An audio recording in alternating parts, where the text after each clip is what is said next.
आगरा के कमलानगर में आज आध्यात्मिक चेतना का प्रवाह देखने को मिला। खंदौली के विराट हिंदू सम्मेलन में शिरकत करने जा रहे विख्यात संत रितेश्वर महाराज का भक्तों ने भव्य स्वागत किया। मीडिया से रूबरू होते हुए महाराज श्री ने दो टूक कहा कि हिंदू राष्ट्र को अलग से बनाने की जरूरत नहीं है, क्योंकि भारत अपनी आत्मा से ही हिंदू राष्ट्र है। युवाओं को संदेश देते हुए उन्होंने कहा कि हमें केवल डिग्रियां बटोरने वाला शिक्षार्थी नहीं बल्कि संस्कारों से लैस विद्यार्थी बनना होगा। उन्होंने स्पष्ट किया है कि शिक्षा सिर्फ विषय का ज्ञान देती है, जबकि विद्या जीवन जीने की कला सिखाती है। संविधान बदलने के विवाद पर महाराज ने कहा कि संविधान मनुष्य के लिए होता है और समय समय पर इसमें होने वाले संशोधन जनहित के लिए जरूरी है। इसे लेकर हवा नहीं खड़ा करना चाहिए। संघ के शताब्दी वर्ष में आयोजित ये सम्मेलन हिंदुओं को जाति और भाषा के भेदभाव से ऊपर उठकर संगठित करने की एक बड़ी मुहिम है। मैं इसे हिंदू राष्ट्र ही मानता हूँ। इसको अलग से बनाने की कोई आवश्यकता मैं नहीं देखता। आपके संविधान के प्रियम्बल में बहुत सारी ऐसी चीज़ें हैं जो धीरे धीरे करके अगर उसको लागू की जाएं तो हम उस दिशा में बढ़ेंगे। और एक बात आप सदा याद रखिए, धर्म के लिए मनुष्य नहीं बना है, मनुष्य के लिए धर्म बना है। संविधान के लिए मनुष्य नहीं बना है, मनुष्य के लिए संविधान बना है। मनुष्य कैसे सुविधा से रहे, सुरक्षित रहे, इसके लिए संविधान में अमेंडमेंट्स होते रहते हैं। पर एक संविधान का हुआ खड़ा किया जाता है, संविधान बदल देंगे, ये कर देंगे। अरे सैकड़ों बार तो बदल गए बहुत सारी चीज़ें, रोज़ ही अमेंडमेंट्स होते रहते हैं। तो ये हमें लोगों को बताना होगा कि हमारे जीवन में हमारी सुरक्षा, हमारे शिक्षा, हमारी चिकित्सा और हमारे जीवन पद्धति को उन्नत करने के लिए हमें अपने घर में भी नियम बदलना पड़ता है। अपने भी घर में नियम बदलते हैं कभी। अभी देखो बाहर अब बहुत तकलीफ़ है, दरवाज़ा इतने बजे के बाद नहीं खुलेगा, शाम को इतने बजे नहीं जाएंगे।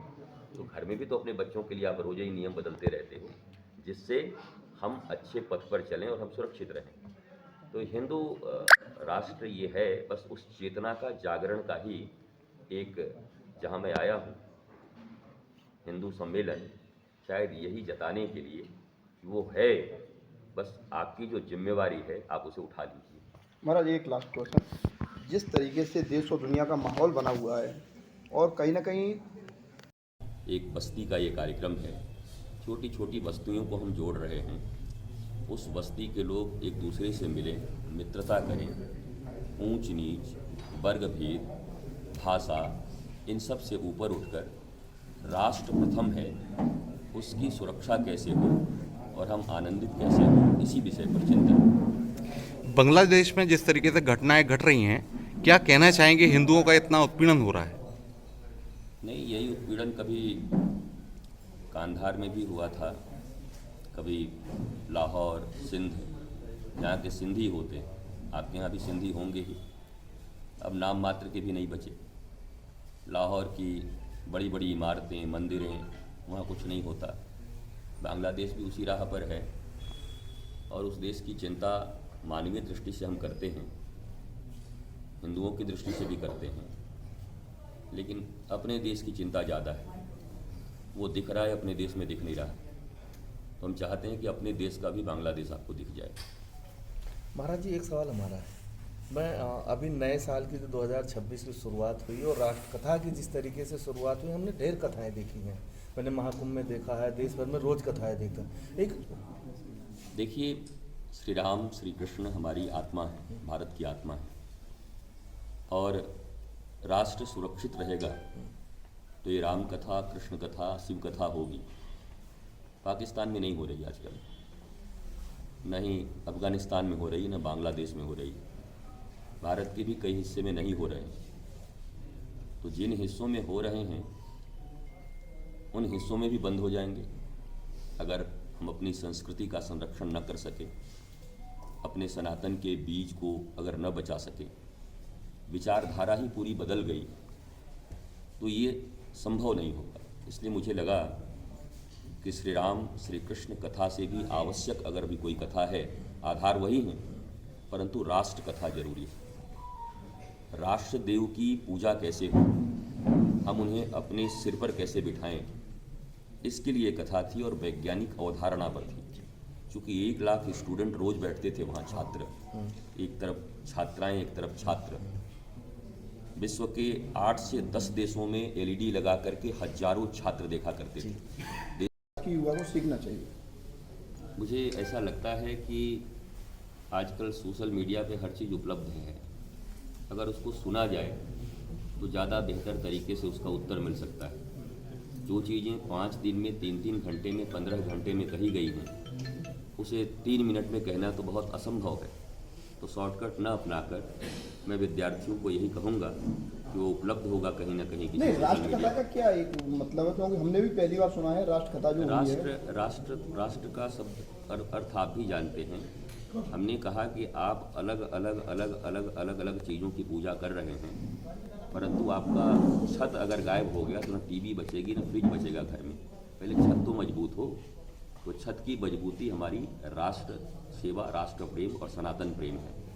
अगर हम अपने राष्ट्र को बचा पाए, सुरक्षित रख पाए, तो हम सब आनंदित रहेंगे। युवाओं को क्या चाहिए? कार चाहिए, बंगला चाहिए, आनंद चाहिए, वो सब मिलेगा। पर वहाँ नहीं मिलेगा जहाँ मैं 2-3 देशों का नाम ले रहा हूँ। वहाँ बड़े आनंद में थे पर भागना पड़ा। तो देखिए, इतिहास से बच्चों को या हमको सीखना चाहिए। वर्तमान में हमें उस इतिहास से सीखे हुए कर्म के कारण जो हमें तकलीफ हुए थे, वो कैसे हम पुनः न पाएँ, उस दिशा में हमें अपने कर्म और विचार रखने चाहिए। तो यही सब मूल कारण था राष्ट्र कथा करने का। और फिर करेंगे जी। राष्ट्र में सैकड़ों जगह से आया है राष्ट्र कथा करने के लिए, पर चूँकि मैं कथाकार नहीं हूँ, मैं 3-4 वर्षों में कभी एक बार मूड हुआ तो कथा किया, मन आया तो राष्ट्र के साथ कनेक्ट होके। वो मेरा व्यवसाय नहीं है, ना ही मेरा व्यापार है। तो फिर करेंगे जब देखेंगे कि उचित स्थान हो और करने वाले वास्तव में आहुति देना चाहते हैं और राष्ट्र को जगाना चाहते हैं तो करेंगे। और मुझे लगता है कि इसका प्रभाव जल्दी ही पड़ेगा।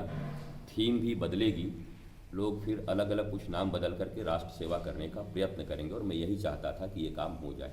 तो छात्रों को विशेष रूप से विज्ञान क्या है, सनातन क्या है, जीवन, हमारा जीवन दर्शन क्या है, जहाँ जहाँ उनके कन्फ्यूजन थे उनको कंक्लूजन में बदला गया, उनको एक मार्ग दिया गया। और मुझे लगता है कि मैं भी अभिभूत हूँ राष्ट्र की सेवा करके। और जितने लोगों ने सुना और अभी भी निरंतर वो भारतवर्ष की सबसे अधिक सुनी जाने वाली कथा के रूप में वो आ रही है अभी तक। मुझे लगता है कि राष्ट्र से सबको प्रेम है। तो हम संतों को भी उस दिशा में अब प्रयत्न करना चाहिए कि हम राष्ट्र से जोड़ें और राष्ट्र को देव मानें। अभी एग्ज़ाम आने वाले हैं के लिए हम हमेशा कहते हैं कि आप धैर्य से रहें, पैनिक न हों और ये एकेडमिक क्वालिफ़िकेशन ठीक ठाक प्राप्त कर लीजिए। पर ये एकेडमिक क्वालिफ़िकेशन के साथ साथ अगर संस्कार की विद्या आपकी नहीं हुई, मैंने राष्ट्र कथा में 2 ही चीज़ें कही थी, शिक्षा और विद्या में क्या अंतर है। और उन बच्चों के साथ चूँकि वो इंग्लिश मीडियम में ही पढ़े हैं, तो हमने उनको समझाया था there are big difference between literacy and education. और बड़े विस्तार से एक दिन हमने एजुकेशन को बताया था, विद्या किसे कहते हैं सनातन के अनुसार, और उसका क्या लाभ है जीवन में, और शिक्षा किसको कहते हैं, सीखना कुछ। इन दोनों के अंतर से विद्यार्थी बहुत प्रसन्न थे। शिक्षार्थी के साथ साथ हमें विद्यार्थी भी होना है। हमारी परंपरा विद्यार्थी की रही है, हमारी परंपरा केवल शिक्षार्थी की नहीं रही।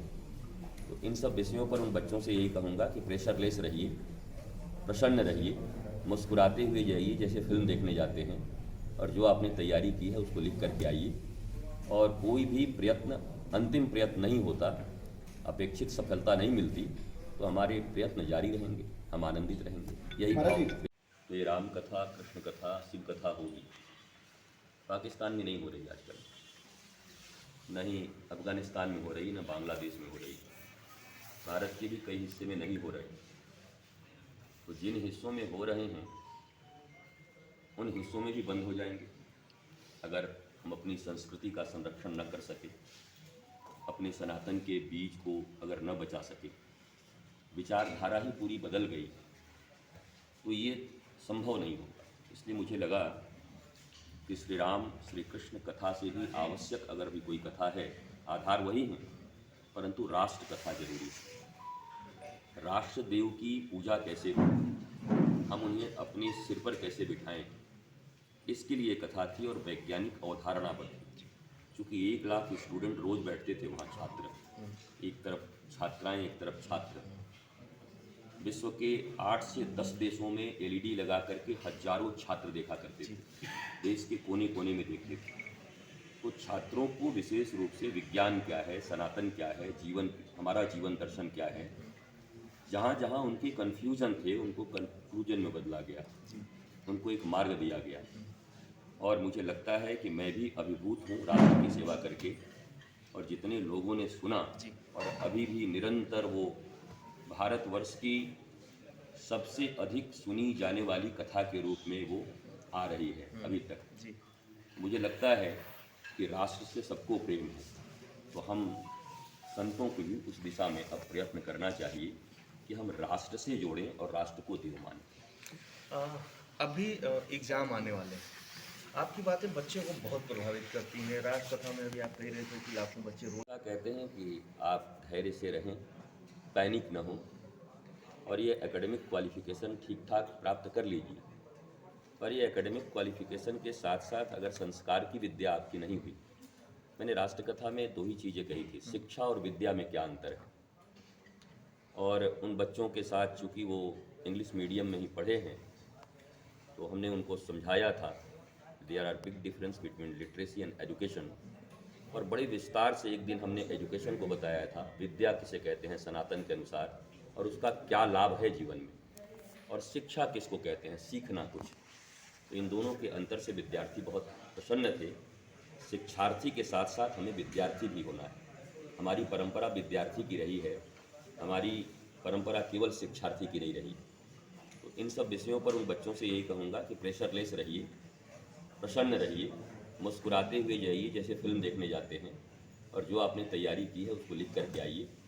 और कोई भी प्रयत्न अंतिम प्रयत्न नहीं होता, अपेक्षित सफलता नहीं मिलती, तो हमारे प्रयत्न जारी रहेंगे, हम आनंदित रहेंगे। महाराज जी, अभी तक हम श्री राम कथा, कृष्ण कथा ये सुनते आए थे, लेकिन राष्ट्र कथा और इन कथाओं में क्या एक ऐसा अंतर रहता है जिससे